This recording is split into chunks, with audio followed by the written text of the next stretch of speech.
Fala galera, Munhoz Versus de volta para mais uma sessão de mãos comentadas.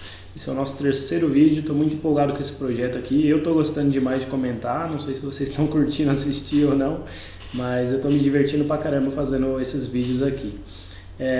Hoje a gente vai comentar mais 3 mãozinhas aqui no nosso vídeo, e a primeira delas é essa aqui que o Edu postou no grupo. Ele colocou assim: galera, essa foi a última mão do satélite que eu joguei, gostaria de saber se vocês fariam algo diferente nela. E aí ele postou a mão aqui, um satélite valendo vaga para o The Hot 750.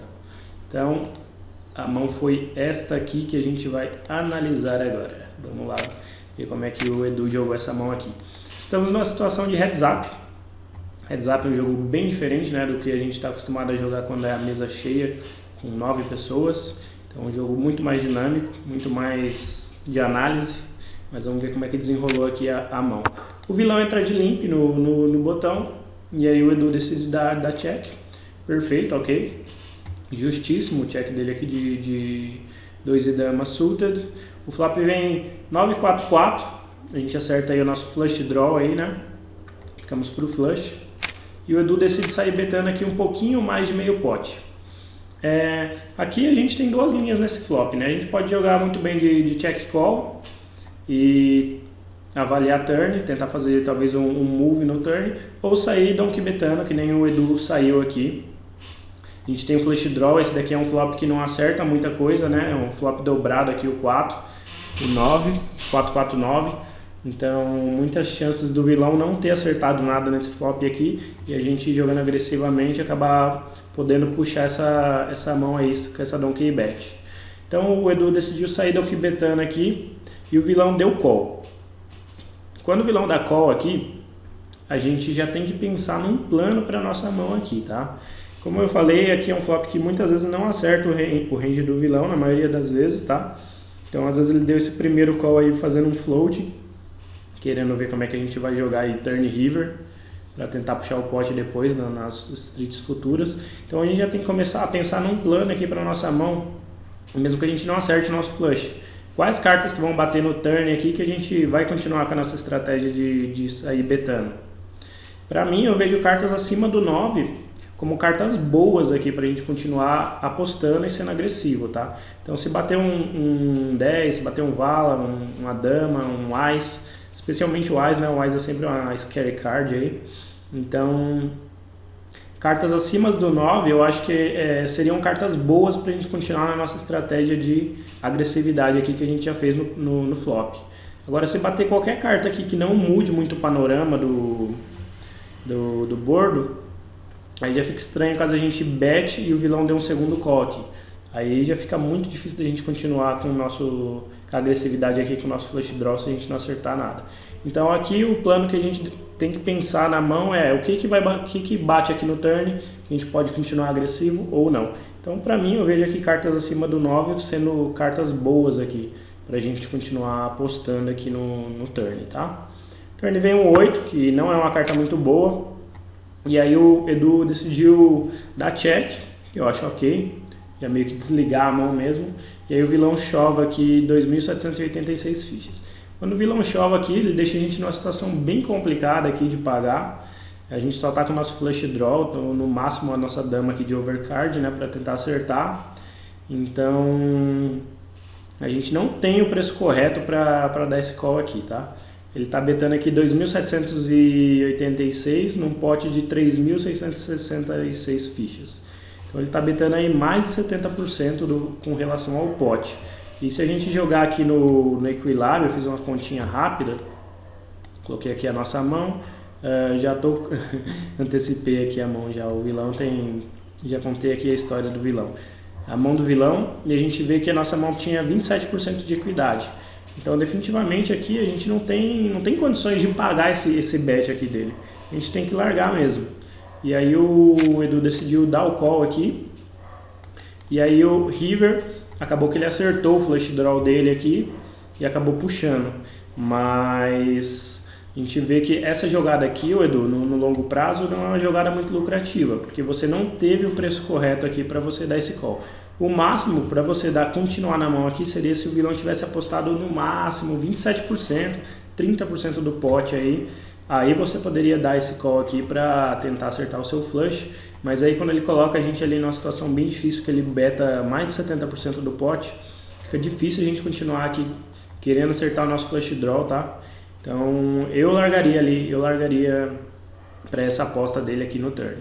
Você decidiu pagar, acabou acertando o river e puxou, mas a gente viu aqui, ó, pelo Equilab, que no longo prazo essa jogada é uma jogada negativa, tá? A gente tinha que colocar 70%, mais de 70% de fichas no pot e nossa mão tinha uma equidade de 27%. Então fica bem claro aí que é uma jogada negativa no longo prazo, beleza? Então eu espero ter ajudado, especialmente nessa situação de heads up aqui. Se a gente não tem o preço certo, a gente não pode ficar pagando. Heads up a gente pode achar spots melhores para jogar contra o vilão. E nessa spot aqui o call era matematicamente muito ruim. Então esse é meu ponto de vista aqui com relação a essa mão, beleza?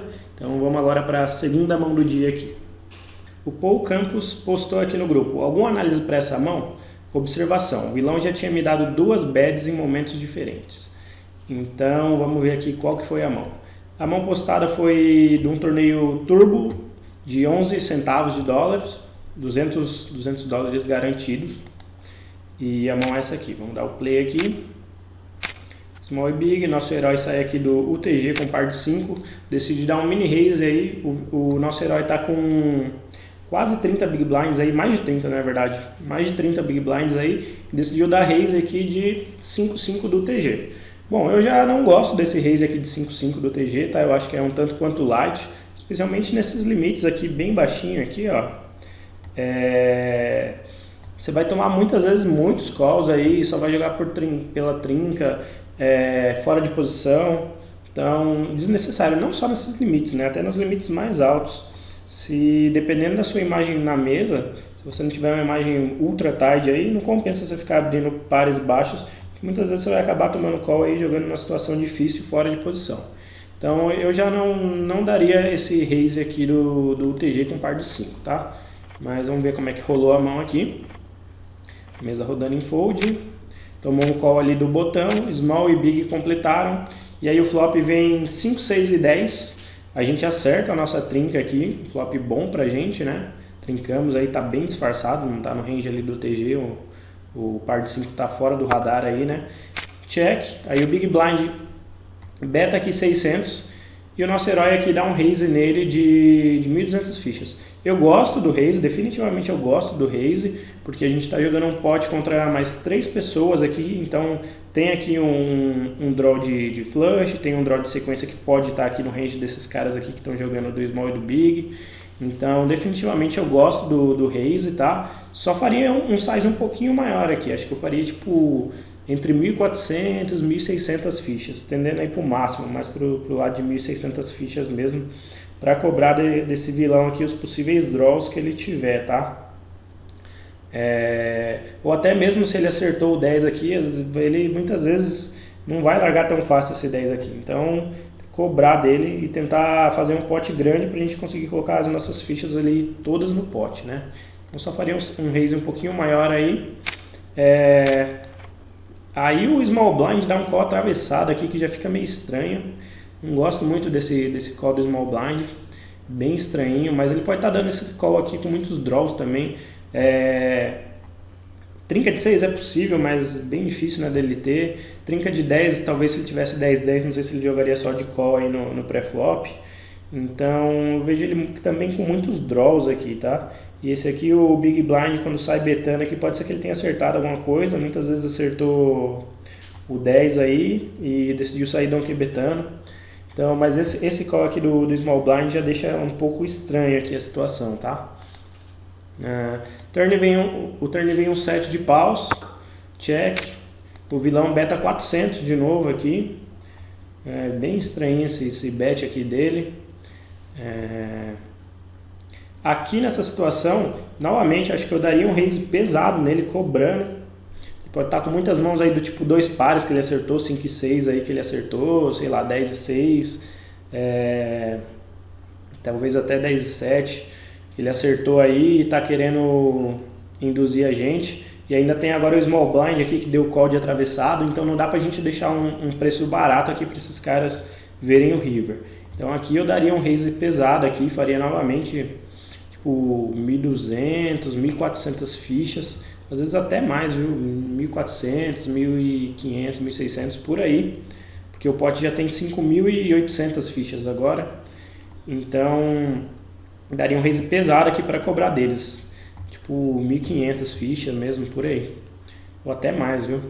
Vamos ver aqui como nosso herói, ele voltou 1.200, que não é tão ruim, mas acho que deveria fazer um size um pouco maior, porque aí ó, quando você dá esse bet de 1.200, ainda fica bastante convidativo aqui para o Small Blind pagar. Ele tem que colocar 1.200 fichas no pote que já tem 7.000 fichas, então se ele tiver algum draw aí ele ainda vai continuar pagando, né?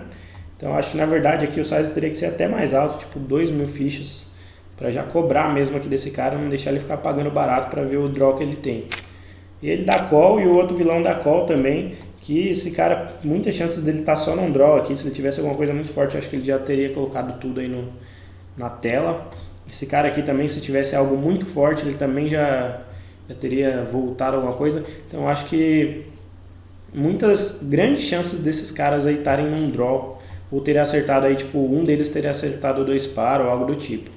E aí o River vem um rei que é uma carta que não é tão ruim pra gente, não completou nada aqui, né? Não completou sequência, não completou flush, que tinha os 2 flushes aqui na mesa. Então acabou não completando nada. E se a nossa leitura é desses caras aqui, que esse aqui tem draw, que um deles pode ter draw e um deles pode ter acertado alguma coisa do tipo par ou 2 pares, então a gente tem que tentar extrair mesmo. Agora o pote já tem 9.000 fichas e a gente tem só 3.360 fichas para trás. Então se a gente está com essa leitura deles aqui, que tem muito draw aqui no range deles e também alguns pares, então a gente pode tentar extrair, porque às vezes os pares deles ainda vão nos pagar por estar bem disfarçado. Apesar de ter batido esse rei aqui, que é uma carta que assusta bastante eles, né, por a gente ter aberto do TG, mas por a gente só ter 3.000 fichas, muitas vezes eles vão acabar nos pagando aí num pote que já tem 9.000 fichas, tá? Então aí o nosso herói decide dar bet e o vilão ali, o player 7, decide dar um call e apresenta. Vamos ver aqui o que ele apresenta. Apresenta 10 e 2. Então você vê que o vilão jogou de forma muito mal aqui, 10 e 2 defendendo do Big, já começou errado aí defendendo 10 e 2 do Big, né? Contra o Reis do TG. Acertou o 10 e não conseguiu mais largar. E aqui o player 6, muito cara de que ele estava realmente num draw aí, e acabou não acertando nada e teve que abandonar a mão. Então aqui a gente conseguiu extrair o máximo, tá, com a nossa trinca.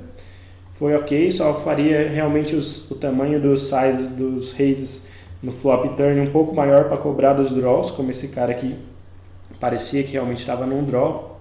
E também no pré-flop, né, não abriria esse par de 5 aqui do TG. Mas essa é a análise que eu tenho para essa mão, beleza? Então, dito isso, vamos para a nossa terceira e última mão do dia. E aqui a nossa última mão do dia, o Eduardo Henrique postou aqui no grupo. E aí, como fariam para escapar da cilada? A mão do The Big 2 e 20. A mão é essa aqui que a gente vai analisar agora. Vamos ver aqui como é que rolou a mão. Blinds 350 a 700. Nosso herói está ali de MP com Wise e Vala off. Tem um vilão ali que entra de limp. O herói decide dar um raise aí 3x e um pouquinho para punir o vilão. Gosto do size. Entrando de limp aqui, bem suspeito. Se ele der uma volta, a gente já pode ficar bem cabreiro. Porque nesses limites aqui, esses caras entrando de limp e dando volta, com essa quantidade de Big Blind, pode ter certeza que é muito suspeito. Mas vamos ver aqui como é que foi. E o vilão decidiu só dar call. Flop vem As 3 e 10. Duas de ouros. A gente acerta aí o nosso As, né? Flop relativamente bom pra gente. Esse cara aqui já não demonstrou tanta força aqui quando ele entra só de limp. Então, o nosso herói aqui, o Beetle BR, decide betar um pouquinho, cerca de meio pote aí, né? Um pouquinho mais de meio pote. Gosto do size. E aí o vilão ali do dealer dá um raise de mini click, praticamente um mini raise aqui de volta na gente. Já fica bem suspeito esse raise aqui dele pelo seguinte motivo: ainda tem o small aqui para falar, o cara que entrou de limp aqui do TG. e a gente saiu betando nesse flop aqui contra 3 oponentes, então não vejo ele dando esse raise aqui com muita mão fraca, muita mão de draw não, tá? Porque ainda tem bastante gente para falar no pote. Então às vezes quando ele dá esse raise aqui na gente, ele pode ter muitas vezes trincas aí, que ele trincou o 3, não sei se par de 10 ele ainda entraria só de call, pode ser, mas não sei se ele jogaria dessa forma de só call aqui com par de 10. Ou às vezes ele pode ter mesmo um mais de 10 aí que acabou acertando 2 pares aí e tá voltando a gente. Ou menos provável, um mais de dama, que também talvez ele possa jogar só de call aqui, porque a gente já deu um raise 3x, tá? Então tem muitas mãos aí que a gente tá perdendo quando ele dá esse raise aqui. E obviamente pode ter algumas mãos sim de draw dele, né? De flush draw aí que ele decide dar essa volta. Mas eu não acredito que ele dê essa volta aí com mãos de draw num pote onde ainda tem mais 3 caras dentro do pote, tá? Então eu já coloco muita força aí nessa mão dele aí, nessa volta dele, apesar de a gente ter acertado o nosso top pair aqui. Ele tem bastante ficha, a gente também tem bastante ficha, a gente começou aí com mais de 50 big blinds, o vilão também com mais de 50 big blinds, então estamos bem deep. Então eu colocaria um pouco de crédito aqui nessa tribet dele, tá? Mas também, por outro lado, ele faz um preço bem convidativo para a gente continuar e ver o turn aqui, porque o pote tem 28 mil fichas, a gente só vai ter que completar mais aí 5 mil, 6 mil fichas para esse pote aí, para tentar ver um turn que pode melhorar a nossa mão, né? Então o TG folda ali, e aí o nosso herói decide dar o call aqui, que eu acho ok. A gente pode ver qual é a reação do vilão aqui no turn, né? Ver como ele joga aí, mas já ficaria bem cabreiro aqui, jogaria, acho que dependendo de quanto ele apostar agora aqui, eu jogaria de check fold agora, porque se ele betar pesado de novo aqui nesse turn, aí que, como se diz, confirma a minha análise de que o vilão tem uma mão aí do tipo 2 pares e trincas, que acertou e está querendo extrair o máximo. Então eu jogaria aqui de check fold, ou talvez check call se ele betasse muito pequeno, mas tendendo mais a jogar para check fold aqui, tá? E aí vamos ver o que fez aqui. O nosso herói decidiu sair de all-in, o que eu não gosto muito, já pelos motivos que eu falei, né? De o vilão já ter demonstrado força nessa tribet aí dele. Então eu já coloquei ele num range aqui bem forte. Não vejo ele fazendo isso daí com muitos semi-bleffs não. Então eu acho que sair de all-in aqui é a opção menos lucrativa, menos boa que a gente tem aqui para essa situação. Sair betando praticamente o pote aqui, a gente só vai tomar call aqui se a gente estiver perdendo, né? E que eu acho que a gente pode estar perdendo boa parte do tempo. E aí o vilão realmente dá o call ali e mostra lá a trinca de 10 aqui, que é uma mão que a gente imaginou que podia ser possível. Tava dando muito mais trinca de 3 aqui para ele, e as de 10, tá? Do que essa trinca de 10 aqui dele. Acho que talvez 10-10 ele poderia jogar um pouco mais agressivo, um pouco mais para frente aí. Mas ele decidiu tomar uma linha mais cautelosa, né? Acabou trincando. Então eu acho que aqui o BeetleBR, acho que a gente deveria jogar de check fold aqui, né? Nesse turn aqui, e não sair de all-in, tá? Acho que quando você sai de all-in aqui é uma situação bem ruim. Não sei o que você imaginou que o vilão tinha. Talvez você pudesse imaginar que ele estava num flush draw aí, que ele estava numa possível broca, sei lá. Mas é que nem eu falei, pela tribet dele, pela situação aqui de ter mais 2 caras para falar antes de você, eu não vejo ele dando essa tribet que ele deu no flop com muitas mãos de draw não. Tô dando mais valor mesmo para ele aí. Então acho que aqui turn eu jogaria de check fold e não de all-in, beleza? Então é isso, galera, a gente termina aqui a nossa terceira edição do Mãos de Poker Comentadas. Se você gostou, dá um like aí embaixo do vídeo. Não se esquece de se inscrever no nosso canal para você receber os próximos vídeos aí no YouTube. E é isso, tem nossa página no Facebook também, que é o facebook.com/pokernachapa. Você pode acessar lá, curtir a página, que também vai estar na página nossos conteúdos. E é isso, a gente se vê na semana que vem. Um forte abraço e fui!